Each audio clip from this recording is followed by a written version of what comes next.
변방이 아닌 정치 중심에 서고 싶은 네 남자 유쾌 상쾌 통쾌 정치 토크쇼 정치인싸 오늘도 함께 하겠습니다.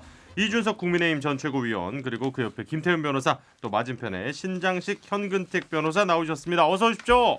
네, 안녕하세요.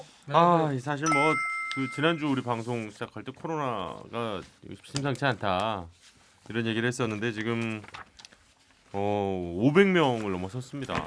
법원도 보면 법원이라는 게 사람 참 많이 지나다니는 데잖아요. 네네. 검찰청은 그렇게 많지 않아 사실. 네, 그렇죠. 죄송한데 법원은 정말 많죠. 정말 많아서 법원도 방역을 되게 많이 신경 쓰거든요. 네. 근데 돌아다녀 보면 법원마다 좀 달라. 그래서 법원장의 스타일인 것 같아요. 정말 어떤 법원은 저기 공익근무위원들이요 네. 하얀색 방호복 입고 막 있는 데도 있어요. 진짜 그런 데도 있고. 있고 뭐 판사 법대부터 다 유리벽 해놓은 데도 있고 플라스틱벽 조금 좀 성기게 하는 데도 있고 좀 이렇게 좀 완해서 하는 데도 있고 스타일이 다른데 네. 어쨌든 법원도 워낙 많은 사람이 오가는 곳이다 보니까 방역 신경 쓰는 거죠. 네. 그리고 저 재판도 지금은 연기될 수밖에 없고 그러니까 재판도 연기하는데 모임도 좀 연기하시는 게 어떨까? 네. 그렇죠. 그래서 사실 이제 저희가 조금만 더 이제 신경을 써주셔야 할 시기가 또 연말 연시에 와가지고 다들 좀 기운 내셨으면 좋겠다 이 말씀 드리고요. 또 한 가지 감사 인사드릴 게 지난주에 저희가 부득이하게 그 유튜브 영상 송출을 못하고 오디오로만 인사를 드렸는데도 여전히 너무 감사하게도 많은 분들이 또 봐주셨어요. 그래서 거의 뭐 평소와 같은 참여율을 기록을 해주셨는데 그래서 저희 제작진에서 감사한 마음을 담아 아주 작은 죄송한 마음을 전하고자 소소한 이벤트 하나 또 준비를 했습니다.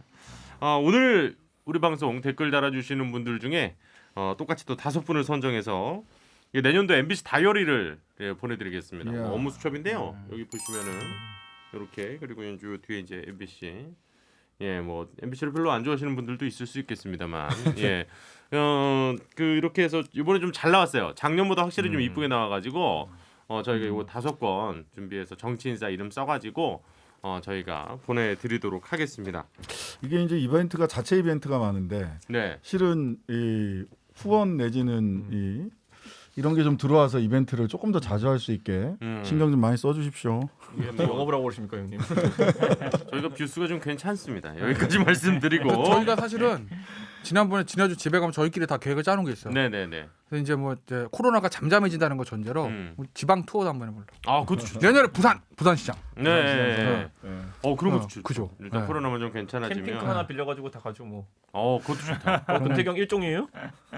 당연히 일정이지. 일종이에요? 그럼 뭐라 그럼? 캠핑카 나도 일종이야. 하면은 그럼 뭐 돌아가면서 운전합시다. 돌아가면서 네, 하면 돌아가면서 네. 운전하면 되고. 일단 오늘 댓글 그래서 많이 달아주시면 저희 방송 어떻게 보고 있는지 저희가 골라가지고 내년도 MBC 업무 수첩 다이어리 보내드리도록 하겠습니다. 네, 정치인싸 함께하고 계십니다.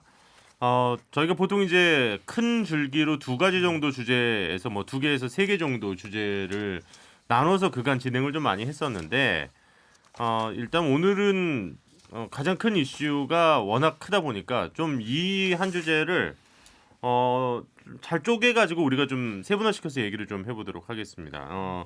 오늘도 뭐 물론 제 얘기를 이 네 분이 따라주실 거라 기대하진 않습니다만 일단은 조금 좀 하나하나 좀 보자고요. 한 번에 이렇게 다 얘기하지 마시고 조금씩 좀 나눠서 우리 오늘 얘기를 한번 해봅시다. 딴 방송에서 다 많이들 얘기했으니까 그렇죠. 네. 여기서는 좀 간략하게 추려서 그렇죠. 시키는 대로 좀 합시다. 좋은 자, 생각이에요. 일단은 하기 때문에 좀 네버. 눈치가 빨라. 편하게 말씀. 눈치가 빨라. 그렇게 말씀을 이런 반응은 뭐 언제는 편하게 말씀 안 하셨던 것처럼. 아유 저는 편하게 하죠. 말 안 듣잖아요. 간만에 요즘 아주 삘이 올라가지고 좀. 추미애 법무부 장관이 뭐 결국 칼을 빼들었다 이런 평가가 나오고 있습니다. 윤석열 검찰총장에 대해서 직무 배제와 동시에 징계 청구를 했어요. 그랬더니 이제 지금 검찰 내에서는 상당히 분위기가 안 좋습니다. 지금 그 검사들이 활용하는 내부망에 계속해서 뭐 엄청나게 많은 또 항의 글이 지금 올라오고 있고요. 뭐 검란이다 뭐 이런 표현까지 나오는데 일단은 그 검찰 현직에 있는 검찰들 입장은 그럴 수 있다고 보십니까? 일단 아니, 짧게 노조 하셨잖아요. 네네네네. 그 입장에 봤을 땐 가능하죠 이거는. 노조랑 검사는 조금 다르긴 아니 왜냐면 합니다만 이거는 어쨌든 지금 얼마나 어쨌든 싫어하는데 검사들이. 정권의 개입으로 인해 가지고 본인이 속한 조직의 독립성에 만약에 좀 위배되는 그런 어떤 상황이 생겼다. 음. 그러면 그것도 전 정당한 뭐 파업 또는 어쨌든 저항의 어떤 이유가 된다 저는 이렇게 보거든요. 약간 그렇게 물어보시면 저는 검찰총장을 자르자고 검사들이 나서야 저희에게 좀 맞는 얘기가 되는 거라서 아니죠. 지금 핵심을 상황에서는 찔렀네. 핵심을. 검찰총장을 역시. 자르세요라고 검사들이 나서야 저희 케이스가 법무부 되는 거라. 밑에 이제 예, 추 장관이 전부 다 이제 부하라고 생각하기 때문에 법무부 장관을 잘라라라고 이제 움직인다 이렇게 예, 보면은 예. 어차피 해석이 되고요. 예, 근데 예. 지금 시점에서 제가 봤을 때는 그 추 장관이 결국에는 이거는 다소 무리수가 있다 해도 만약에 감찰 결과가 본인에게 유리한 쪽으로 나오면은 승부의 수가 되는 거예요. 그렇죠. 왜냐하면 지금까지 윤석열 총장에 대해 가지고 정치적인 활동을 한다 뭐 이런 약간 예. 감성에 가까운 느낌의 이런 본인의 판단을 바탕으로 해가지고 한 거거든요. 네네. 근데 만약에 감찰로서 위법 사항이나 이런 게 드러난다고 한다면은 드디어 아기다리 고기다리던 윤석열을 자를 수 있는 기회 뭐 이런 거거든요. 근데 지금 시점에서 봤을 때 6가지를 백화점식으로 열거한 것 자체가 애초에 한 가지만 지적하기에는 좀 약하다고 생각했던 것이 아니냐. 그리고 백화점식 6개 했던 것 중에서 나머지는 이미 다 수면 밑으로 들어갔어요. 그다음에 이제 하나 이제 판사 사찰건으로 이제 이 모호한 다툼을 지금 하고 있는 것인데 저는요 결과가 어떻게 나올지에 대해 가지고는 1차적으로 곧 이제 그 직무정지 집행정지를 신청한 것의 결과가 이제 30일날 나온다고 하니까 예. 거기서 사실 저는 지난번에도 제가 방송을 근태기 형이랑 같이 하면서 근태기 형이 어지간하면 그거는 인용될 것 같다라고 얘기해가지고 그게 법적으로 의미보다도 여론에 미친 영향이 클 것이다 좀 봐요. 예를 들어 거기서 직무정지를 취소하라고 한다면은 직무 배제를 취소하라 그런다면은 저는 추미애 장관은 정치적 결단을 해야 된다. 본인이 이 사태를 만든 것에 책임을 지고 물러나든지 예. 아니면 사과 표명을 하든지 해야 되는 것이고 그렇지 않는다면 이때는 국민들이 굉장히 분노할 거다 이렇게 봅니다. 사실은 뭐 집행정지 받아주는 거는 임기제기 때문에 네. 왜냐면 집행정지돼 있으면 임기 2년을 못 채우는 거잖아요. 네네. 그런 면에서 뭐 그리고 집행정지 행정소송에서 인정 많이 해주거든요. 음주운전 면허 취소 이런 데 집행정지 인정해주는 거라 사실은 뭐 인정 가능성 많은데 그거를 정치적인 판단으로까지 연결하는 건 좀 무리가 있다고 보고요. 저는 근데 이게 지금 검사들이 반발하는 건 사실 되게 많긴 많은 거예요. 예전에 왜냐하면 고검장이나 뭐 검사장급들이 나선 경우가 흔치는 않았거든요. 예, 평검사들이 나선 경우 있었는데, 근데 저는 이게 단순히 검찰총장, 근데 이분들의 톤이 보면 직무 배제한 거를 좀 재고해 달라 이런 식이에요. 예를 들어 뭐 장관 물러나라 이런 것도 아니고, 네. 그다음에 윤석열 총장 수사하지 말아라 이런 것도 아니에요. 그러니까 직무 배제한 거를 좀 재고해 달라. 톤은 조금 낮아졌는데, 근데 저는 단순히 이게 윤석열 총장에 대한 어떤 뭐 직무 배제에 대한 반발 이런 것보다는 예. 사실은 검찰은 공수처 만드는 거 되게 싫어해요. 그렇죠. 예, 그리고 검경 수사권 조정하는 거 싫어해요. 그렇죠. 예, 왜냐하면 권한을 뺏기는 거거든요. 네네네. 공수처도 만들면 뺏기는 거고. 그러니까 검찰의 위상이 한 해방 한 70년 만에 지금처럼 위기 있던 적이 없어요. 검찰 이제- 입장에서 그렇죠. 왜냐하면 지금 이대로 그냥 가면 그냥 미국처럼 그냥 그 공판이나 하는 그런 역할을 멈춘단 말이에요. 수사는 경찰로 가는 거고. 그렇게 본다 그러면 어떤 그런 위기 의식의 발로가 아닌가. 실제로 대놓고 말은 안 해요. 검찰에서도 우리는 검찰 개혁에 찬성한다. 네. 하지만 약간 뜨뜻미지근하죠. 음. 그러니까 그런 거에 대한 저는 약간 이 공룡 조직, 어쩌면 막강 파워를 가졌던 조직이 좀 마지막 발악 같은 모습 아닌가. 약화되는 저는 그렇게 과정에서. 봐요. 예. 근데 사태를 네, 추 장관이 김 그렇게 보시면 검찰 개혁을 저항하는 아니, 제가 그렇게 보는 아니, 거고 뭐 그러니까 장관이 어쨌든. 그렇게 보는지 모르죠. 아니 친하시잖아. 변호인이잖아. 그렇게 아들의 또 그렇게 변호인인데. 변호인 그 끝난 지가 언젠데 지금. 어쨌든 그렇게 본다고 하면 그 진짜 잘못 사태를 파악하는 거다. 이거 왜 그러냐면 추 장관이든 현 집권 세력이 검찰 개혁 뭐 그건 저는 개혁인지 잘 모르겠는데 어쨌든 검찰 개혁을 하니까 검찰 개혁이라 하고 그거를 추진할 수 있는 강한 원동력 중에 하나가 뭐였냐면 일선 묵묵히 일하는 일선 형사부 평검사들은 우리를 지지할 것이라는 믿음이 있었어요. 왜냐하면 솔직히 검찰청에 소위 윤석열 총장으로 대변되는 그 특수부들이 너무 특수부들. 잘 나가는 거에 대한 네네네. 반감들이 있었거든요. 음. 왜냐하면 솔직히 윤석열 총장 승진할 때 저 중앙지검장에서 총장 올라갔다 최고속 승진이잖아요. 네. 본인만 승진한 게 아니라 소위 말하는 윤석열 총장 사단이라고 부르는 사람은 다 파격 승진이에요. 요렇게 같이 올라갔죠. 그러니까 다 같이 올라갔죠. 다 파격 승진이야. 네네. 본인만 총장과 파격이야. 그러니 거기서 배제된 제 주변에 일선 형사부 정말 묵묵히 일만하는 형사부들 많잖아요. 대다수를 차지하는 묵묵히 일하는 형사부 검사들은 불만이 있었다고. 무슨 특수 속건 몇 개 했다고 자기들만 달라. 우린 뭐냐. 그 형사부에서 묵묵히 일하는 일선 형사부에 있던 평검사들은 우리의 이 방향을 지지할 것이다. 그리고 검찰 직제 개편도 특수부 공안부 배제하고 형사분만을 우대하는 그 방안을 나와서 다 조용했다고요. 네네. 검찰 구성원 대다수가 윤석열 총장 지지하는 거 아닙니다. 다 입장은 다르니까. 근데 문제는 지금 이 검찰들의 반발이 고검장들 정도 뭐 검사장들 정도만 나오면 아이고 니들 배불렀구나. 검찰 개혁에 저항하는 기득권 검찰 세력들이 준동을 하는 거야. 이렇게 얘기하면 되는데 다 돌아섰어요. 거의 다 평검사들. 중앙 볼까요? 중앙에서 여기에 동참하는 사람 5사람. 검사장 1, 2, 3차, 4차장까지 5명이고 부장들, 부부장들 그 이하 평검사들 다 문제 있다고 얘기를 하는 거라. 그러면 정치적으로 봤을 때 추미애 장관은 검찰이란 조직 내에서 내가 우군으로 삼는다고 생각했던 세력들이 좀 돌아서 가는 거거든요. 예, 예. 이게 무서운 거다. 그러니까 상황을 잘 보셔야 된다는 거죠. 신 변호사님. 저는 그 조국 전 장관 때부터 불가역적 검찰 개혁을 하겠다라는 예. 이야기를 했어요. 근데 내놓고 반대를 못했죠.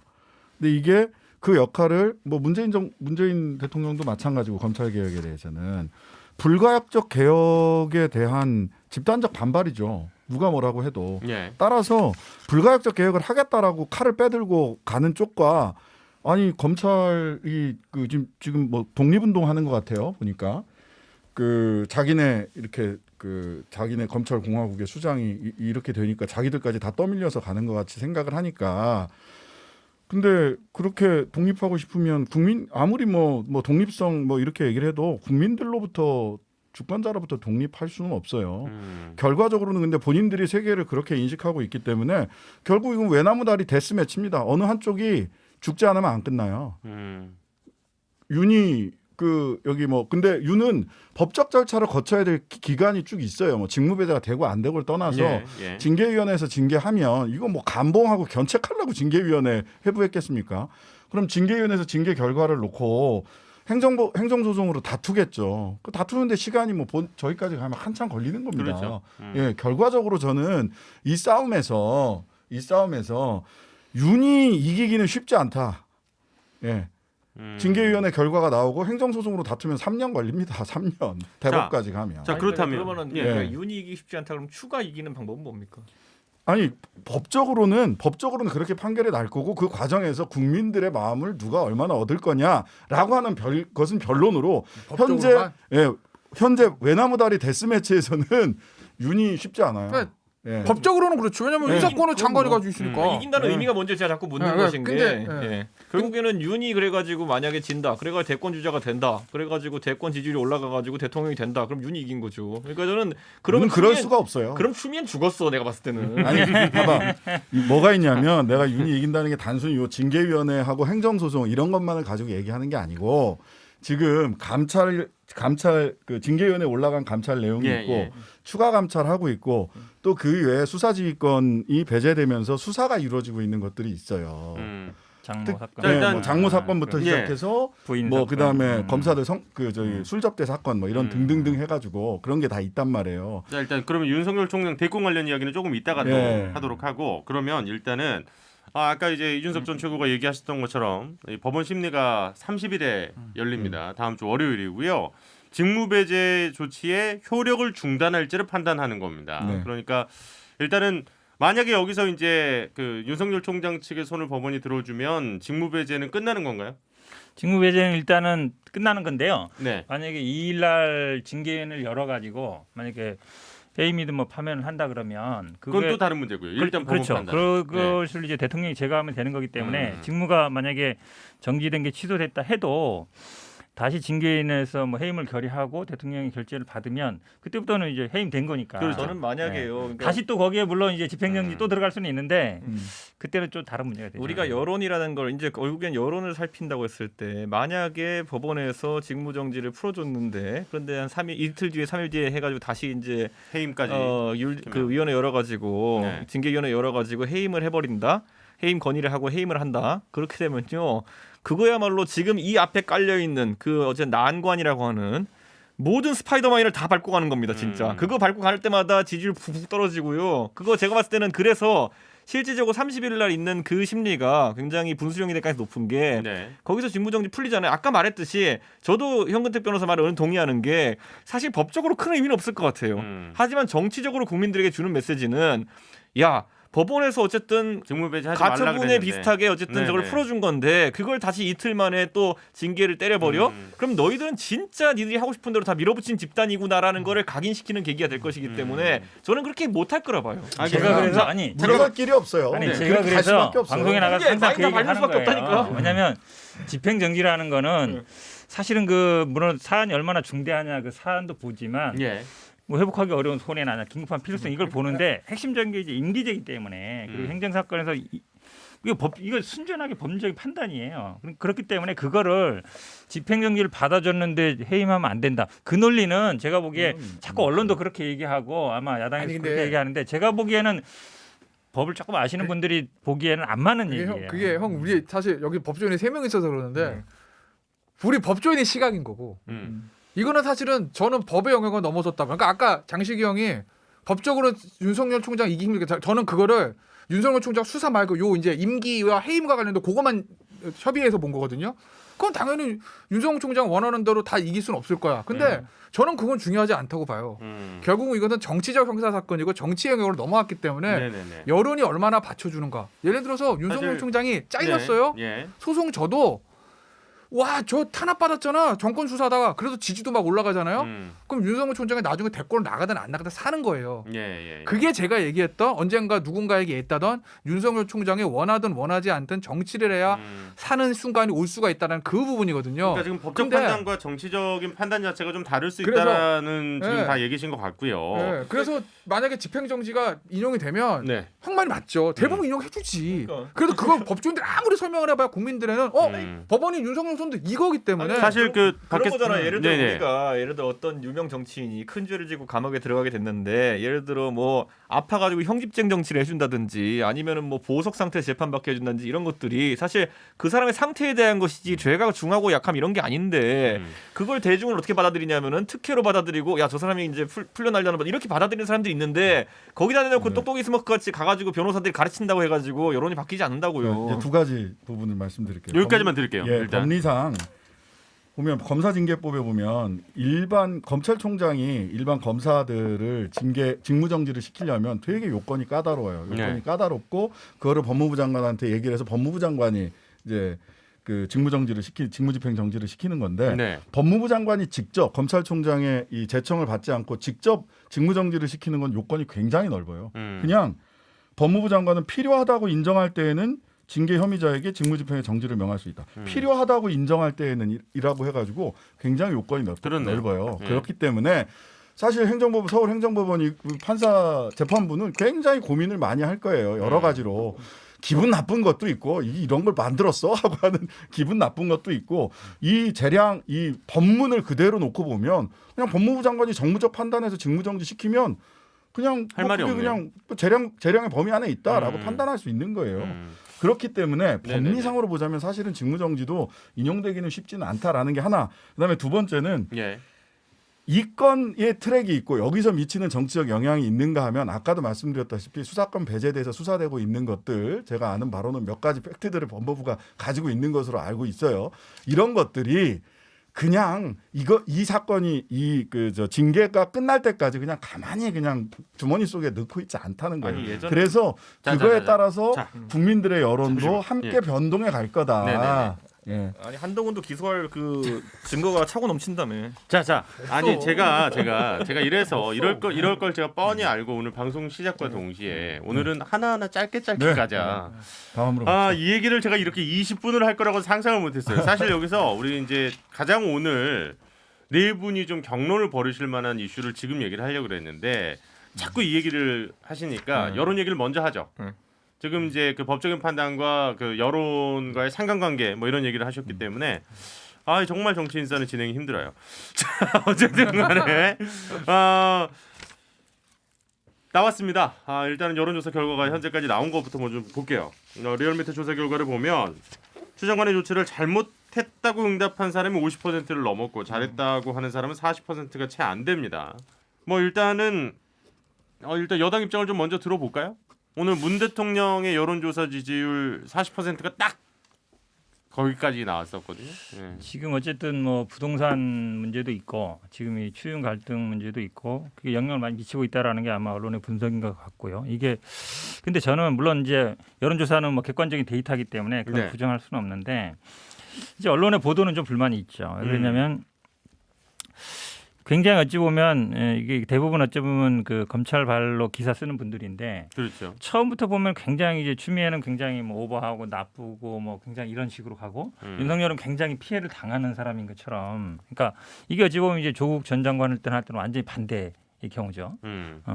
그래서 물론 언론 지형이 그거를 이제 극복하기 위해서 어쨌든 추미애 장관도 이 서울 고검에다가 이 브리핑실도 만들고 그런 것인데 그래도 저는 뭐 어쩔 수 없는 상황 아니다라고 봐요. 왜냐하면 이게 어쩔 수 한 번은 거쳐야 되는 과정이거든요. 자, 그러니까, 그러면 제가 질문 조금만 바꿔볼게요. 사실 그 대부분의 우리 시민들은 갈등을 만드는 사람 별로 안 좋아하잖아요. 그러니까 갈등을 만들어내는 사람. 근데 어쨌든 추미애 장관이 자꾸 이렇게 드라이브를 거는 모습을 보면 사실 정치적으로는 되게 불리한 행보를 할 거가 예상이 저는 안 됐다고 보지는 않거든요. 그런데도 이렇게 하는 이유는 정말 검찰 개혁이 절실해서입니까? 아니면은 또 다른 의도가 있는 겁니까? 그러니까 본인의 어떤 정치적인 야망이 있는 게 아니냐. 제가 보기에 그것은 오히려 더 마이너스예요. 왜냐하면 검찰 지난번에 조국 장관도 봐서 알겠지만 그러니까 검찰 출신 아닌 장관이 검찰을 어떻게 하려고 할 때 항상 가만히 있지 않거든요. 물론 지금 아들 사건도 다 끝난 게 아니에요. 서울 예. 고검으로 가 있고 또 뭐 보통 정치인들을 이렇게 검찰은 항상 정치인들의 뭐 예를 들어서 뭐 선거 뭐 어쨌든 비용 문제라든지 뭔가라든지 항상 쥐고 있거든요. 네. 그리고 뭐 정치를 오래 했으면 그런 거라서 사실은 정치인이 자기 희생을 각오하지 않고 검찰을 이렇게 하기가 쉽지 않아요. 대부분 타협책으로 가죠. 어느 정도 선에서. 그래서 저는 이 검찰 개혁 아까 우리 신 변호사님도 진짜 돌이킬 수 없는 상황까지 간다고 보는데 저는 뭐 공수처 만드는 거, 검경 수사권, 그다음에 조국 전 장관에 대한 수사, 지금 추미애 장관의 이런 일들이 다 일련이 관통하는 건 하나다. 결국은 검찰이 어쨌든 기존의 권력을 그대로 갖고 있느냐, 아니면 그거를 새롭게 개혁해야 되느냐, 그 싸움이라고 봐요. 본질적인 거는. 여기서 방금 근태기 형이 그렇게 검찰 개혁이 지고지순한 것이고 만약 검찰의 저항을 때려내는 게 중요하다 그러면은 본인들이 가지고 있는 가장 단단한 탱크나 이런 거로 밀어붙여야 되는 것인데 저는 그래서 여기서 노무현과 문재인은 다르다라는 생각을 한 것이 노무현 대통령은 본인이 검찰과의 어쨌든 갈등 관계 속에서 항상 전선에 서 있었어요. 국민의 어쨌든 표로 선출된 대통령이고 거기에도 강한 의지를 보이고 평검사들과의 대화하겠다는 정도의 자신감을 가졌던 사람이기 때문에 그게 힘을 받을 수 있던 거고 지금은 추미애 장관이 좌충우돌하면서 솔직히 말하면 지금까지 이렇게 성공적이지 못했어요. 논리적으로나 아니면은 지금까지 진척된 상황으로 보나. 그런데 거기서 대통령께서는 이 갈등 상황에 있어가지고 중재를 처음에 하려는 모습을 보였으나 그것도 아닌 것 같고 지금은 여기서 추 장관이 이렇게 홀로 이제 싸우다가 불타는 거 외에는 방법이 없는 것처럼 보이는 거거든요 지금. 그러니까 저는 대통령께서 지금은 국정의 최고 책임자로서 가르마를 터주셔야 된다. 예를 들어 윤석열 총장이 아무리 저항한다 하더라도요. 저희 문법으로는 정치하는 사람들 문법으로는요. 대통령께서 명시적으로 추 장관에게 그냥 그런 안 보이는 오더만 줄 게 아니라 예를 들어 명시적으로 윤석열 총장이 잘못하고 있다 지적하면 엎어질 수밖에 없어요. 감찰보다 훨씬 편하고 깨끗한 방법으로 끝나는 거거든요. 근데 그것은 반대로 대통령께서 정치적 책임까지 지셔야 된다는 것인데 검찰 개혁이 잘 되면 책임질 일이 뭐가 있겠습니까? 그러니까 그게 책임 정치인데 그걸 지금 외면하고 계시기 때문에 추미애 장관은 지금 껴가지고 진짜 아까 말했던 것처럼 모든 마임은 다 밟고 나가야 돼요. 지금 보면은 여기 나가려 그러면은. 근데 이준석 전 최고 얘기하신 게 이제 보통 보수 쪽에서 요즘 그 얘기 많이 하잖아요. 문 대통령이 가만히 있느냐? 배후에서 사실 뭐 다 이렇게 이게 지휘를 하면서 왜 아니 침묵하느냐. 아니 그렇게 관심 있는 거면 이 정도에는 직접 나서줘도 되죠. 아니, 당연히 문재인 대통령 검찰 개혁에 관심 되게 많죠. 책도 쓰셨고, 왜냐하면 허인의 교수랑 같이 썼는데 사실은 아마 김인혜.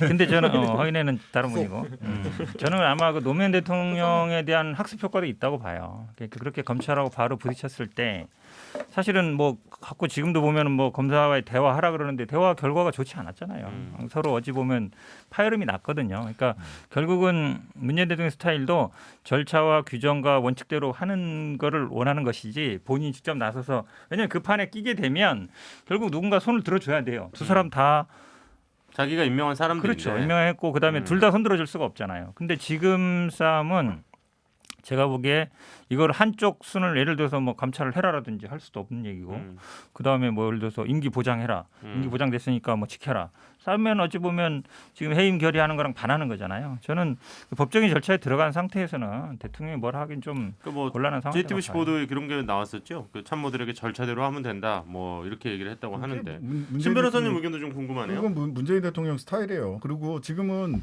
아까도 말씀드렸다시피 외나무다리 데스매치예요. 그냥 절차에 따라서 외나무다리 데스매치가 결과가 날 거예요. 그러니까 정치적인 거는 그 파장이 그 과정에서 그 주변에서 어떤 일들이 벌어지는지에 따라서 국민들의 여론은 움직일 거고 어쨌든 두 사람은 둘 중에 한 사람이 외나무다리 데스매치에서 살아남은 자와 죽은 자로 나뉠 수밖에 없고 대통령이 왜 개입을 안 하느냐. 근데 대통령이 저는 대통령 스타일에서는 보고받고 아무 말 하지 않았다. 그거 가라는 얘기입니다.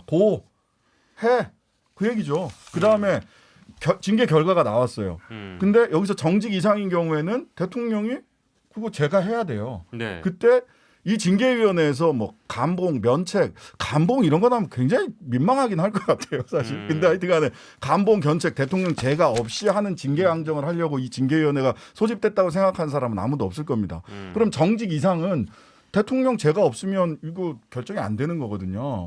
그럼 이제 그때 대통령이 판단을 하는 거죠. 근데 또 이렇게 자꾸 친북이 문제라고 하면 윤석 전 최고위원 이거 좀 궁금해서 반대로 뭐라고 얘기를 하면 이거는 그렇죠. 약간 가이드라인 준다. 그러죠. 아니 네. 그러니까 저는 이런 정도의 국정 혼란이라 그런다면은 네네네. 대한민국 국민 대부분이 뭐 제가 봤을 땐 추미애 장관의 잘못이라는 사람도 있겠지만은 갈등 상황이 지속되는 것 자체에 대해 가지고 피로감? 사실 지금 검찰 조직도 무력화되는 거 아니냐부터 해서 이렇게 하면 범죄자들이 가장 좋아하는 거 아니냐 여러 가지 의견이 있거든요.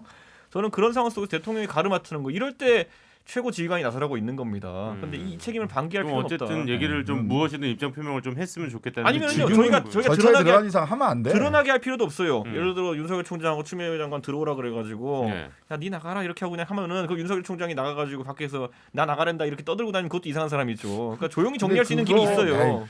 내가 보기엔 그 옛날 스타일이고요. 옛날 리더십 스타일이고 문재인 대통령은 절대 그런 리더십 스타일로 자기 국정을 운영하는 사람이 아니에요. 제가 저는 대선 때 문재인 대통령이 아니라 딴 사람을 찍었다는 걸 다들 알고 계시니까. 그렇죠. 예, 그건 뭐 그렇지만 너무나도 자명하죠. 그런 스타일이 아니에요. 도대체 그 양반이. 어떤 최신식 리더십이길래 아무 말을 안 한 게 아니, 리더십입니까? 절차대로 하는 자, 겁니다. 그러면 절차대로. 제가 김태 변호사님께 딴 거? 약간 그건 뭐, 질문을 드릴 테니까 네. 지금 하고 싶은 얘기도 아니, 그건 뭐, 같이 해주실 안 해도 거니까. 예. 아니 근데 그러니까 반대로 이렇게 어쨌든 윤석열 총장이 반대급부로 지금 많이 뜨고 있는 건 사실이잖아요, 그죠? 네. 근데 또 이제 우리의 그 홍준표 의원께서 JP. 네. 그 엑스맨 기획설 또 이 얘기 당연히 알고 계실 거고, 그러니까 뭐 그런 얘기를 보수 누가 쪽에 하더라고. 뭐 별로 좋은 일이 아니다. 이거는 뭐 그 정권 재창출을 위한 반관계다. 이거 되게 오랜만에 들어본 표현이었어요. 그건 뭐냐면 예. 너무 무협지 많이 보신 것 같은데. 근데 그건 무슨 얘기냐면 예를 들면 여권에서 그러니까 윤석열 총장이 막 떴어요. 예, 예. 떴어. 그래가지고 막 저 윤석열 대세론이 야권에서 나왔어. 그럼 후보가 됐어. 그럼 두 가지 약점. 하나, 이명박 박근혜 전 두 대통령을 친 사람이기 때문에 소위 태극기 부대라고 불리는 강성 보수층에서 반감이 있을 거다. 표가 안 나올 거다. 5%만 안 나와도 대선에서 지는 거죠. 고정지지층 5%가 떨어져 나가면. 네네. 51대 49 싸우면 돼 기본적으로. 예. 그거 하나. 또 하나 뭐 아내나 처가 뭐 이런 개인적인 문제들 분명히 뭐가 하나 걸릴 거다. 그러니 키워놓고 먹자 뭐 이런 거 있잖아요. 이제 네. 헨젤과 그레텔 보면 막 네네네. 할머니가 막 계속 주잖아. 막 과자- 키워놓고 과자를 먹이죠. 과자 먹이잖아. 키워놓고 먹는 거다. 그런 반관계인데 뭐 정치는 여러 가지가 있을 수 있으나 만약에 그런 반관계를 여당에서 꾸민다고 합시다. 너무 위험하지 않습니까? 그렇죠. 그러다가 손댈 수 없게 커버리면 어떻게 해서 감당하려고 잡아먹히는 거죠. 잡아먹히는 거예요. 네. 그랬더니 지지도 막 50, 60 막 계속하면 태극기 부대가 떨어져 나도 당선돼. 그리고 뭐 웬만한 어떤 개인적 흠결 다 밟고 넘어가면 돼. 이 정도 돼버리면 너무 위험하거든요. 그런 거를 여권에서 할 리가 없다. 홍준표 전 대표 입장에서 보면 윤석열 총장이 크는 게 별로 마땅치는 않겠죠. 근데 본인도 늘그 경쟁이 그렇죠. 될수 있으니까. 어느 순간은 경쟁의 대상이 될 수 있으니까. 그런데 제가 보수에 안 좋은 게 아니라 본인에게 안 좋은 거다. 본인에게 안 좋은 거죠. 근데 이렇게 보고 계시는군요. 예. 국민의 입장에서 보면 물론 이준석 최고위원도 제일 좋은 건 유승민 전 대표가 대통령 되는 거예요. 당연한 겁니다, 이건. 그렇잖아? 그렇게 될 거야. 예. 박수! 한번 축하합시다. 근데 예. 설사 유승민 대표가 이준석 최고위원 입장에서 대선이 안 되더라도 음. 그 다음 차선은 정권 교체예요. 예. 그렇지 않습니까? 예전에 등소평 뭐라 그랬어요? 흰 고양이든 검은 고양이든 고양이 잡는 게 최고지. 쥐 잡는 국민의 게. 죄송합니다. 쥐 잡는 게. 국민의 입장에서 보면 당내에 있는 많은 후보들 중에 한 사람이 대선 후보가 더 정권을 찾아오는 게 제일 좋지만 그게 안 되면 당 바뀌는 사람도 상관이 없다라는 거. 그럼 폭넓은 시각을 가지고 있어야지 무슨 언제 지금 여기 여인은 이 사람 이래서 안 되고 저 사람은 저래서 안 되고 이 사람은 탄핵 찬성에도 안 되고 반대 이러면 뭐 우리 선거도 김재현 이출하고. 변호사가 그 정권 개최에 가까워지니까 흥분했어요. 저기 저는 마이크도 근데 막 삐뚤어지고 이랬는데 그 예. 여권 지지자들이 보면 검란이라 표현하지만은 예. 저는 사실 이번에 이 윤석열 총장의 직무배제에 대해 가지고 조직적인 반발이 검찰 내에서 어디까지 번질까를 전 굉장히 지켜보고 있었어요. 이게 과반이냐 아니면 예. 대부분이냐. 그런데 검사장 레벨에서 저는 그렇게까지 딱 우리가 이름 알만한 3명 빼놓고 다 그렇게 갈 줄 몰랐어요. 그리고 평검사들도 이제 직원별로 이렇게 입장을 내고 있는데 저는 이게 의미하는 게 저는 다른 의미로 이제 저는 약간 검찰이 두려워지는 건 있긴 있어요. 뭐냐면은 윤석열 대통령이라는 생각을 조금만 해보면요. 이 사람은 검찰을 장악하는 문제가 아니라 검찰 그 자체인 사람이 대통령이 되는 건가? 이 두려움은 있어요. 왜냐하면은 저는 이런 생각했거든요. 사실 추미애 장관과 윤석열 총장 간의 검찰 갈등 관계를 보면서 윤석열 총장이 퇴임하고 나면은 검찰의 구성원들이 문재인 정부에 상당히 뭐 이렇게 친화적인 총장이 오면은 장악되는 거 아닌가 이런 생각했거든요. 예, 예. 근데 지금 이 분위기로 보면요. 윤석열 총장이 퇴임하고 나서도 대선 후보 상태에서도 아니면 대통령이 되어도 검찰은 전폭적인 신뢰를 보낼 것 같은 거예요. 근데 이게 굉장히 무섭다는 생각이 좀 들었어요. 이제 이 보면은. 타이밍에 견제구가 또 하나 훅 이렇게 그러니까 근데 저는 아니 오히려 의외로 예리한 거예요. 그러니까 저는 이 정도의 두려움을 저한테 불러일으켜 준 거는 저는 이건 여야를 떠나가지고 굉장히 특이한 상황이다. 왜냐면 우리가 검찰총장 출신의 특히 검찰 구성원들의 공개적인 지지를 받아본 적이 있는 검찰총장이 대선 후보로 된다는 걸 생각해 본 적이 없잖아요. 그렇죠, 그렇죠. 그러니까 저는 이거는 제가 그냥 정치하는 사람으로서 아까 태현이 형이 말한 거랑 다르게 약간은 구조적으로 자꾸 이런 모습이 노출되면 오히려 국민들한테 위험한 대선 후보가 될 수 있겠다는 인식을 줄 수 있다는 생각을 해요. 근데 이거를 저는 그래서 윤석열 총장이 어느 순간에는 요것 때문에 고민할 수도 있다. 왜냐하면 아까 말했던 것처럼 아니 국민 입장에서 얼마나 무서운 일입니까? 대통령이 혹시 될든 아니면 대통령 후보가 되든지 간에 검찰이 전폭적으로 신뢰를 보내고 공개적으로 입장을 내가지고 지지까지 했던 사람이 더 큰 일을 만든다? 저는 이거는 요즘 걱정 안 하셔도 돼요. 걱정 안 하셔도 걱정 우리가 안 해도 다 돼요. 저 공수처 만들고 검경 수사권 조정해서 검찰 힐 많이 빼놓을 거고요. 그다음에 뭐 제가 보기에 뭐 윤석열 총장이 대권 후보 될 일은 글쎄요. 내가 보기에 없을 것 같은데. 뭘 걱정하시지 몰라요. 왜 그러냐면 말을 많이 사실은 나중에 어떻게 구조해 줘야 되나? 아니 그 말 문제가 아니라 지금 뭐 야당에서도 어쨌든 윤석열 총장 인기 오르는 그렇게 좋아하지 않고 있는데 사실은 검찰의 특징은 예를 들어서 누구 편이냐 이런 것보다 본인이 일단 검사. 난 한 번 검사는 뭐 어쨌든 자기가 검사라는 생각을 갖고 있기 때문에 네. 이 지금 현재의 반발은 저는 뭐 윤석열 총장 자체에 대한 지지 이런 것보다는 누누이 말씀드리듯이 그동안 갖고 있던 권한 이게 이제 거의 허물어지게 생겼어요. 제가 보기에 50% 이상 날아가는 거예요. 반 이상. 그러면 누구든지 어떤 조직이든지 본인들이 기존에 어찌 보면 자유롭게 그냥 스폰도 받고 가볍게 행동하던 것들이 못한단 말이에요. 당장 스폰 받고 술 먹고 이랬는데 당장 공수 생기면 타깃 1번이잖아요. 그러니까 그런 면에서 두려움이 있는 거예요. 본인들의 어떤 그동안 권한에 대한. 난 그게 가장 입장차가 두 분이 저는 너무 극명하게 저는 달라서 그래서 마지막 한 말 더 하면은요. 저는 그래서 이번에 여기까지 듣고 일단 정리. 검사장까지 몰랐는데 평검사들이 이제 모여서 입장 표명할 때 저는 윤석열 총장이 큰 실수한 게 뭐냐면은 첫 번째 평검사회의에서 이제 입장이 나왔을 때 거기까지만 받고 그 다음에는 뭐 본인이 아무리 직무정지 상태라 하더라도 검사들은 집단 행동을 자제해라는 메시지를 꼭 냈어야 된다 봐요. 근데 저는 그게 그냥 본인이 그냥 외롭게 법적으로 다투겠다라고 하고 집단적인 힘으로 비춰지면 안 되는 거였는데 저는 사실 이게 그 지점 때문에 앞으로 정치 행보에 있어가지고 상당히 부담이 되는 지점이 있을 거다. 네. 그래서 지금은 이미 늦었다. 너무나도 검찰의 전폭적인 적극적인 지지를 확인했기 때문에 저 같은 사람도 그러니까 범야권으로 분류되는 윤석열 총장이지만은 권력이 저렇게 집중돼도 되나라는 섬뜩함이 생기는 거거든요. 알겠습니다. 정치 감각이 있네요. 역시. 좋은 그래서- 분석이었던 것 같아요. 그래서 전 잘 안 될 것 같고요. 윤석열 총장이 정치를 하는 건 잘 안 될 것 같고요. 저런 두려움, 저런 우려와 걱정이 당연히 나올 수밖에 없고 그리고 그런 것도 있어요. 사실 검찰총장이라고 하는 자신의 권한과 갑옷을 벗고 났을 때 네. 자연인 윤석열의 정치력이라는 것이 지금 과연? 댓글 달고 성명서 내고 있는 검사들이 다 나와서 선거 캠프 꾸릴 수도 없고요. 이 사람들은 공무원이에요. 이번에 이 사태를 거치면서 저는 와 실컷 얘기를 하고 싶은 얘기 다 했으면 좋겠어요. 옷 벗고 나가서 같이 윤석열과 함께 정치적 운명을 같이 하고 검찰 개혁이 잘못됐으니까 검찰이 이 권한을 분산시키는 거 잘못됐으니까 검찰 개혁 더 이상 하면 안 된다라고 하는 정치 활동을 하고 입법으로 그거를 끌고 갈 수 있는 사람은 손에 한둘 꼽을까 말까일 거예요.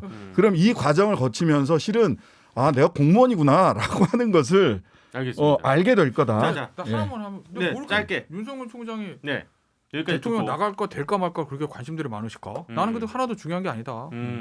중요한 건 지지부진하던 야권에 어쨌든 등대불이 반짝인다. 누구 하나가 문재인 대통령의 대척점에 서서 엄청난 나름의 지지도를 가지고 반문의 정신을 생각을 가진 사람들 끌고 간다. 본인이 의도하든 의도하지 않든 지금 상황에서 야권은 워낙 지지부진하니까 그게 중요한 거. 일단 등대 반짝을 쫓아가는 겁니다. 알겠습니다. 그게 중요한 거지. 마지막 네. 순간에 윤석열 총장이 대선에 나오든 유승민 대표가 나오든 그건 중요한 게 아니다라는 거죠. 네. 네. 좋아요. 어쨌든 이제 그 메인 매치로 들어가시죠. 메인 매치. 메인 매치 안 들어갔어요? 메인 매치를 우리가 뭐예요? 못했습니다. 뭐예요? 메인 매치 바로 징계 사유 중에 가장 쟁점이 되고 있는 이야기. 저희도 이제 이거 갖고 있고 아마 이제 보신 분들 많을 거예요. 근데 내용까지 뭐 많은 분들이 뭐 기사로 접하셨을 텐데 저희 한번 주요 사건 재판부 분석 이게 먼저 딱 드릴게요. 먼저. 합의해가지고 예. 저희 전직 논술 강사한테 한 1분만 얘기하라고 하죠. 아니 잠깐만. 아니야. 아니 이거 논술로 따질 문제도 아닌 것 같고. 그러니까 주요 사건 재판부 그다음에 주요 특수 공안 사건 재판부 분석이라는 문건이 나왔어요. 그죠? 이제 이걸 놓고 사찰이냐 아니냐. 일단 사찰이면 거의 불법이 되는 거고. 사찰이 아니라면은 뭐 큰 문제가 이건 이제 직무범위 내에 있느냐 이제 이 문제가 또 발생하는데 자 맞다 아니다 이건 사찰이 맞다 아니다 먼저 들을게요. 뭐 들으나 말하긴 한데요. 자 여기는 아니라 그러고 여기 맞다 그러겠지 뭐. 정확하네. 그렇지만 사찰이 맞습니까 김태우 변호사님? 절대 아닌데요. 아니다. 일도 아닌 것 자 같아. 이준석 전 최고 구성 요건을 맞추지 못한다. 구성 요건을 맞추지 못한다. 예. 자 그럼 우리 신 변호사님 사찰이죠. 사찰이다. 현 변호사님 저도 마찬가지예요. 사찰이다. 네. 사찰이다. 자 그렇다면 이제 그 이유를 한 줄 평을 듣도록 하겠습니다. 구성 요건이 부족한 이유 내지는 사찰이 아니라고 생각하시는 이유를 한 줄씩. 보통 자, 이준석 전 최고부터. 보통 사찰이라 하면 권한을 가진 자가 보통 갑이 을에게 불이익을 주기 위해서 만든 문건이 많은데 저는 지금 상황에서 이 공판 검사와 그 판사의 관계가 어디가 갑이고 어디가 을이냐. 저는 판결 내리는 판사가 갑이다. 저는 이렇게 보는 거고 뭐 이게 만약에 사찰 요 정도의 세평 수집이 사찰이라 그러면은요. 예전에 추미애 장관이 그 본인 탄핵안을 국회에 처리할 때 거기 와가지고 그 웃으면서 핸드폰으로 보던 윤석열 장모와 처에 대한 문건 뭐 그런 거는 완벽한 사찰이죠. 그러니까 저는 이거는 오히려 또다시 추미애 장관이 재발등 찍는 꼴이 될 수 있다 이렇게 봅니다. 아 상당히 길었는데 쉼표로 연결된 한 줄이었어. 짧게 너무 명쾌하잖아 그런데. 짧게 얘기해 되죠. 네. 우리 한국 시리즈 얼마 전에 했잖아요. 자 한 줄 들었고요. 아니 농담입니다. 농담입니다. 예 말씀하십시오. 아니 이제 한국 시리즈 하면 예. 심판이 왔어 미국에서 예, 갑자기 예. 메이저리그 출신의 심판이 왔어. 음. 심판 스트라이크 좀 분석해야 됩니까 안 해야 됩니까? 해야 음. 돼요. 높은 거 잡아주는지 낮은 거 잡아주는지 안쪽 잡아주는지 바깥쪽 잡아주는지 재판에 들어가는 검사든 변호인이든 재판장의 성향을 맞춰서 그래서 공판 준비를 해야 되거든요. 그러니까 쉽게 얘기하면 재판장한테 잘 보이려고 어떻게 하면 저 재판장한테 잘 보여서 우리 좋은 결과를 만들 수 있지 이렇게 해서 만든 거지. 야 재판장 이거 우리 검찰한테 저 결과 안 좋으면 재미없어. 다음에 이거 터뜨려서 우리가 수사할 거야. 가 아니다.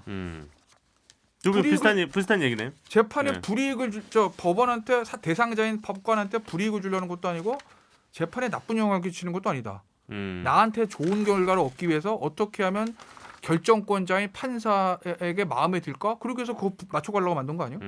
자 일단은 그러니까 아니라는 분들의 가장 큰 논거는 그거네요. 그러니까 갑을 관계에 있어서 사찰이라는데 잘 보이기 위해서 분석을 좀 하는 거다. 이게 잘 보이기 요건- 위해서 그러니까 잘 보인다 보다 좋은 결과를 좋은 내고 결과를 위해서. 아니 그러니까 우리도 옛날에 방송하면서 결정권자 성향을 맞추려고 하는 거죠. 우리 옛날에 막 조국 재판하고 이럴 때 영장 전담 판사 누구냐 맨날 분석하고 그랬잖아. 우리 방송했잖아요. 그거 개인이 하는 거하고 조직이 하는 거는 차원이 다른 문제예요. 자 이제 계속 신 변호사님 왜 이건 사찰입니까 그럼? 이게 사찰이라고 얘기를 했을 때 뭐 방법이나 뭐 이런 게 넓게 지금 보고 있는 건데 적어도 저는 개인정보법 위반, 직권남용 공무상 비밀 누설 다 성립된다고 봐요. 예. 어떤 일단 개인정보 자기 정보 주체의 동의 없이 개인정보를 수집 축적해서 집합시켰어요. 무슨 그것도 문제고 그다음에 여기 세평 별거 아니다라고 얘기하는데 올 1월달에 자유한국당에서 김도 법사위 간사를 비롯하여 이런 분들이 그 경찰이 검사들 인사 대상자 이건 심지어는 인사 대상자라서 그 동의도 받았던 건데 여기 네. 세평 수집한다고 해가지고 이거 엄청나게 문제 제기했어요. 이거 감찰이다 이렇게 김도읍 의원이. 예.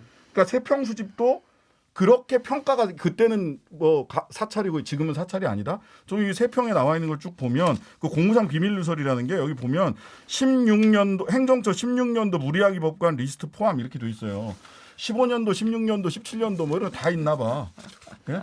그걸 어디서 갖고 왔겠어요? 압수수색해서 받은 거라고요. 저게 예. 그래서 일단 공무상 비밀 누설도 드릴게요. 해당이 된다라고 보이고요. 저는 이거를 이 불법성 인식이 이거를 그 9페이지짜리를 그 윤석열 총장 그 변호인에서 이거를 개인정보를 명예훼손에 소지가 있는 개인정보를 정보 주체의 동의 없이 바깥으로 공개한 것 자체도 불법성이 있다고 봐요. 네. 현 변호사님 이거 이름만 지운다고 그렇죠. 해서 주변에 알 다 사람은 알아요, 다 알 수 다. 있죠. 이미 언론에 다 나와 있죠. 나는 모르는데. 다 알아. 알긴 다 언론 알죠. 그 신문 한번 이게 보세요. 다 알아요. 지금 전 당연히 여러 가지 문제가 있어요. 지금 지적하는 데 있지만 이게 해명하는 그 부장검사 그 얘기를 보니까 평소에 하던 거다. 평소에 기 보고 이렇게 평소에 써있어, 하던 기 보고. 거고 공소 유지를 위해서 필요한 거다. 공소 유지. 예. 근데 이게 기관이 어쨌든 옛날 범죄 정보 다루던 데서 한단 말이에요. 수사 정보를 다루는 데서. 네. 왜 수사 정보와 범죄 정보를 다루는 데서 판사의 어떤 개인적인 거를 왜 하냔 말이에요. 자꾸 변호사들 얘기하는데 변호사들은 재판에 이겨가지고 민간 돈을 받고 일을 하는 거잖아요. 근데 이거를 개인적으로 이렇게 얘기는 할 수 있어요. 선배 검사가 후배 검사한테 공판 검사가 이 판사 좀 깐깐해. 그래서 조심해야 돼. 증거 좀 엄격해. 예? 이렇게 얘기는 해줄 수 있어요. 그거는 자기의 경험이니까. 근데 이거를 다 모아가지고 이게 이 수사 정보라는 데가 이 범죄 정보를 모으는 데거든요. 이걸 쫙 모아가지고 딱 작성해가지고 네. 배포한단 말이에요. 그러니까 똑같은 얘기도 개인에 대한 얘기들을 이렇게 모아가지고 한다는 얘기는 계속 해왔다는 얘기잖아요. 네. 이런 거를. 그러니까 근데 관례라는 또 얘기가 그렇죠. 있죠. 그다음에 관례죠. 지금 여기 보면 우리법연구회의 뭐 출신, 뭐 무리야기 법과 이게 나온단 말이에요. 아까 얘기처럼. 그럼 이런 얘기들은 결국은 선입견을 갖고 있다는 거예요. 우리법연구회라는 뭐 언론에는 그렇게 얘기할 수 있어요. 언론은 평가하는 사람이고 네. 자꾸 가불관계라 그러는데 물론 변호인과 검사는 어찌 보면 대등 관계 있지만 검찰은 그래도 수사권은 갖고 있단 말이에요. 강제 수사권을 갖고 있기 때문에 이렇게 하면 안 되는 거죠, 기본적으로. 네. 반론의 재반론 듣겠습니다. 네. 두 개인데 하나는 이 구체적 내용에 대해서 자꾸 이 조국 전 재판부장의 부장 이름 얘기도 되나? 다 나왔으니까. 다 나왔잖아요. 나왔지 언론. 조국 전 사건의 재판장 김미리 부장에 대한 얘기. 그다음에 무리야기 법관 요건데 지금 저 황교안 저 장식이 형이 이제 무리야기 법관 이게 블랙리스트를 연상시키는 거잖아요. 네. 그거 어디서 수사 자료 막 가져와서 이렇게 나온 거라고 자꾸 그런 식으로 말씀하시는데 이거요. 양승태 전 대법원장 사건 관련이거든요. 그중에 배석, 재판장 주심 말고 주심이 아닌 배석 하나가 무리야기 법관이에요. 이게 왜 나온 거냐? 이거 보도가 된 사람도 있고 그것도 있고 제가 양승태 전 대법원장 변호인한테 직접 확인한 겁니다. 네. 직접 확인한 거예요. 기사 나오기 전에. 이게 양승태 전 대법원장 사건 때 그 무리야기 법관 리스트에 배석이 있었어요. 그러면 양승태 대법원장 변호 입장에서 보면 문제가 있을 수도 있잖아요. 그리고 보다 보면 배석 기분 나쁠 건데 그래서 그 배석 빼고 재판장 그다음에 공판검사 1명 변호인단 중에 1명이 비공개 합의실에 모여가지고 검찰이 가지고 있는 수사 자료 중에서 그 증거 자료 중에서 무리하게 법관 리스트 있을 거 아닙니까? 그 중에서 저 배석 이름 좀 지워달라. 이걸 논의를 한 거예요. 재판정이 나왔던 얘기예요. 네. 그러니 이 주요 특수 공안 사건 재판부 분석에 뭐 잘못 생각하면 이건 뭐 조국 전 장관 사건만 분석한 거 아니냐 하는데 MB 2심도 있고요. 양승태 대법원장 사건 내용도 있습니다. 그러니까 양승태 대법원장 사건 분석할 때 이 배석이 그런 문제가 있었던 사람이니 주의로 환기하라라고 친 거지. 야, 그 블랙리스트 사건에 그 증거 가져와봐. 그래서 범정에서 보고한 게 아니다라는 거고. 그 다음에 세평 부분에 대해서는 어떤 의견이죠? 자, 그다음에 김미리 예. 부장에 관한 건데 출신 법조인 대관 다 나와 있는 겁니다. 주요 판결 이거 언론사에서도 분석하는 거예요. 이게 뭐 대단한 비밀이라고 판사가 판결한 게. 그다음에 세평 이건 이제 문제 삼으시는데 우리법 연구회 출신이나 합리적이라는 평가 이게요.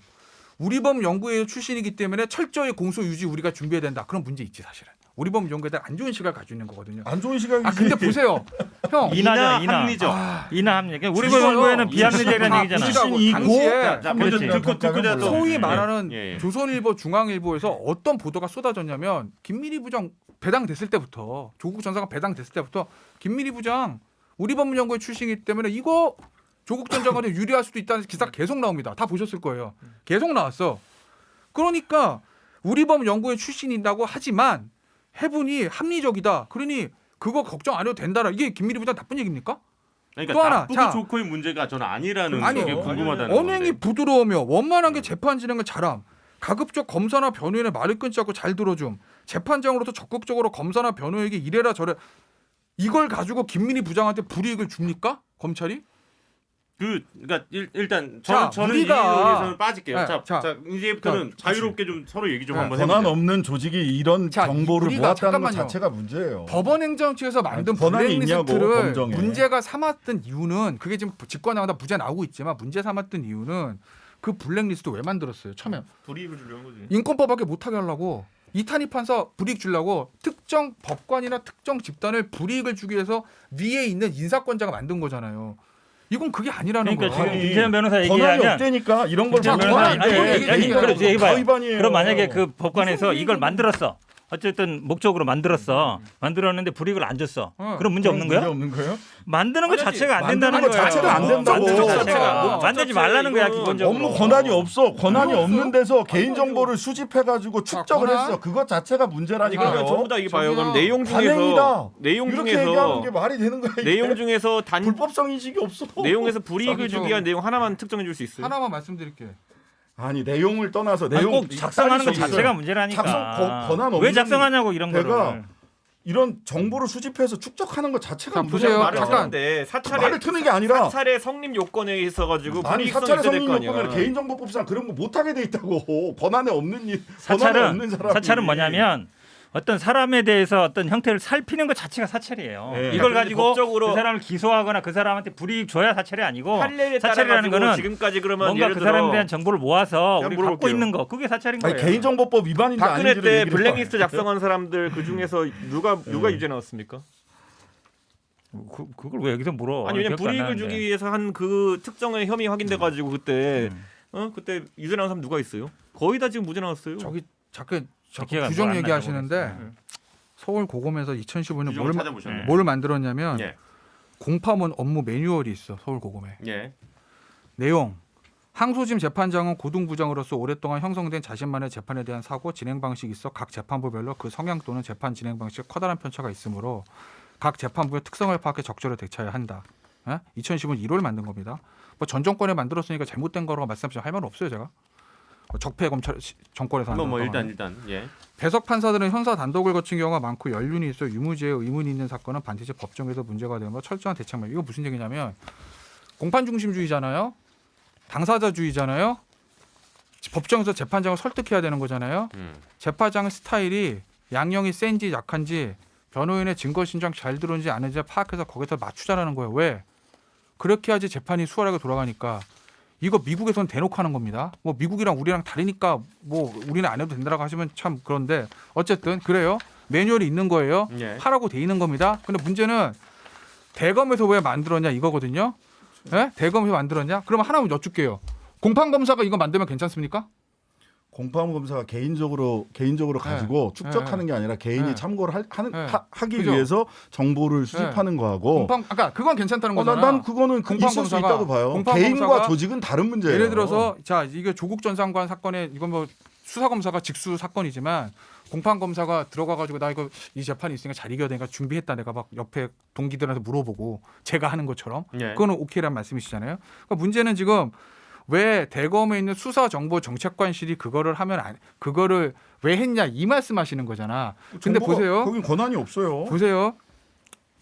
수사정보정책관실의 그 심 부장의 얘기에 따르면 업무 지침에 공소 유지 지원이가 있다 하는 건데 그건 제가 확인을 못했습니다. 네네. 대검 규정에 보면 이제 수사 정보 왜 수사 정보가 아닌데 뭐 공판 정보로 수사 정보 이 얘기들을 하시는 거거든요.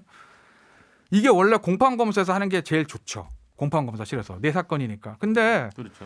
공판 검사실에서 이걸 다 할 여력이 없으니 그리고 이게 공판분이 수사 검사가 직접 나가는 직수 사건이거든요.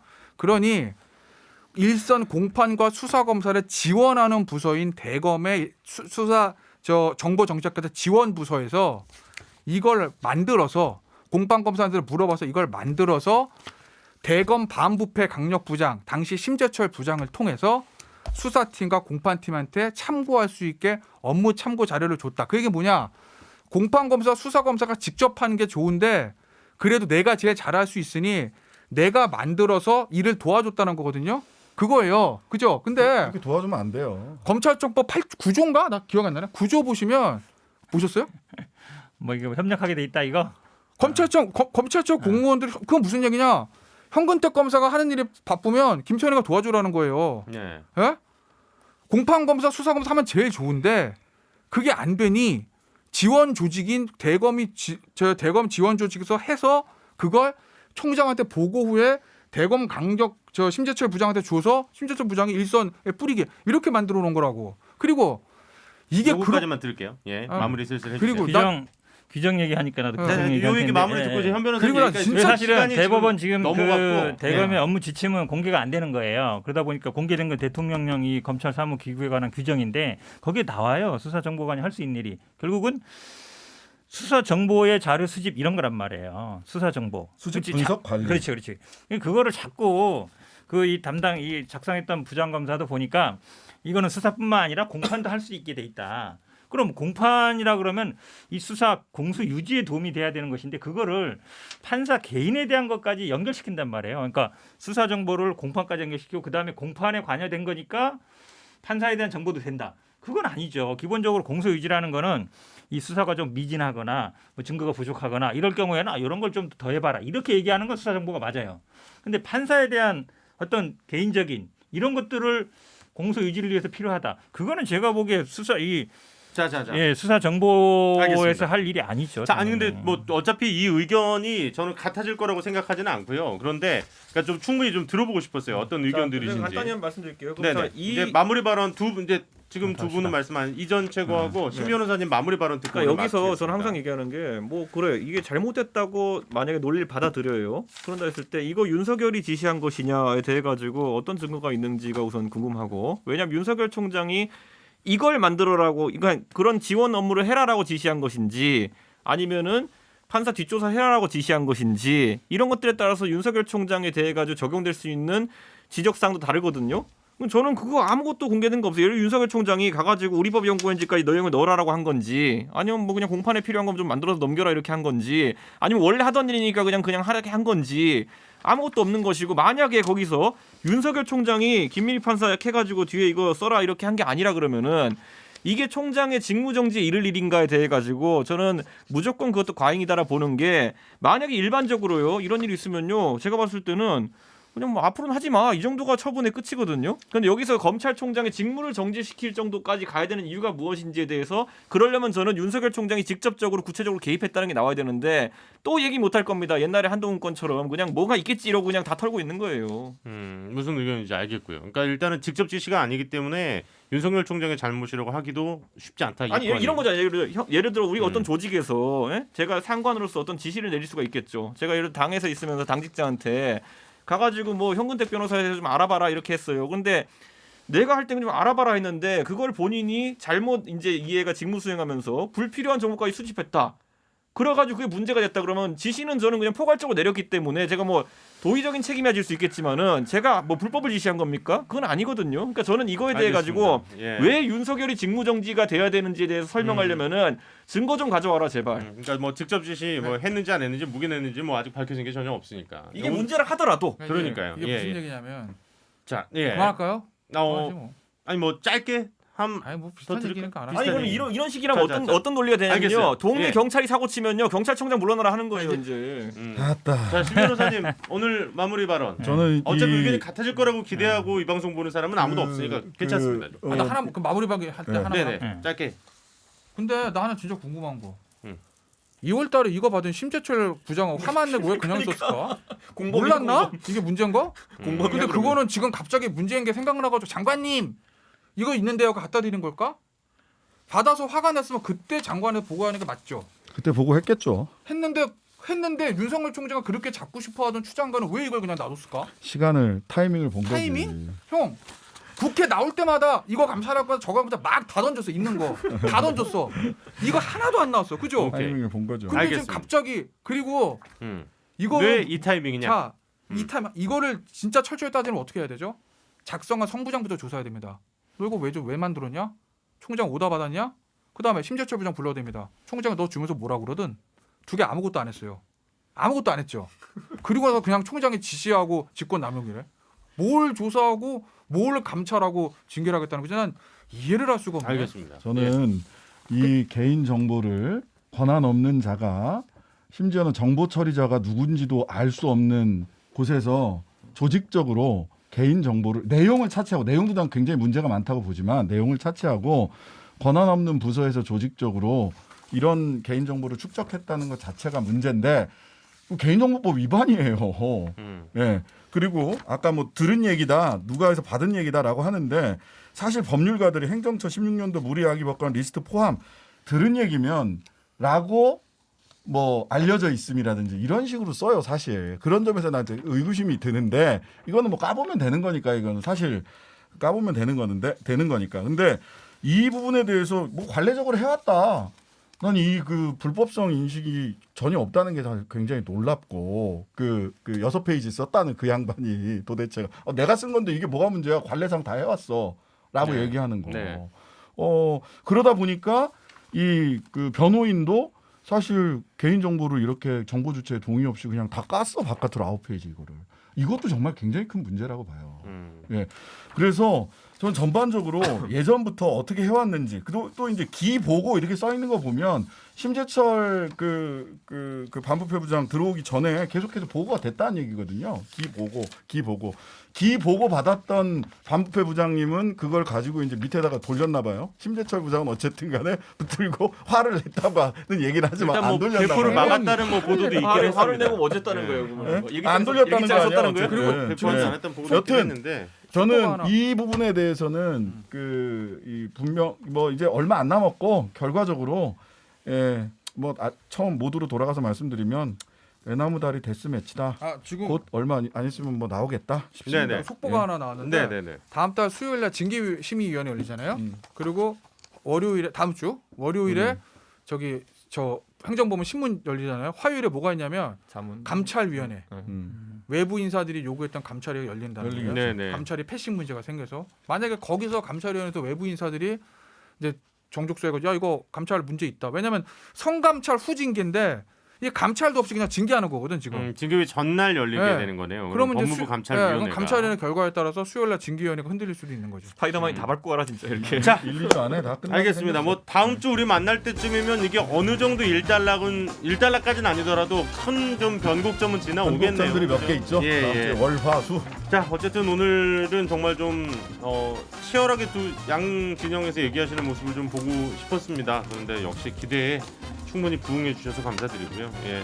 오늘 또 한번 우리 프로 진행은 정말 쉽지 않은 일이라는 걸 깨달으면서 자, 다시 한번 끝으로 안내드리면 저희 5분께 저희 MBC 2021년 다이어리 드립니다. 댓글 많이 달아주시고요. 우리 네 분 오늘도 정말 수고 많으셨습니다. 우리 다음 주에 또 만나요. 네, 다음 주에 뵙겠습니다. 감사합니다. 감사합니다.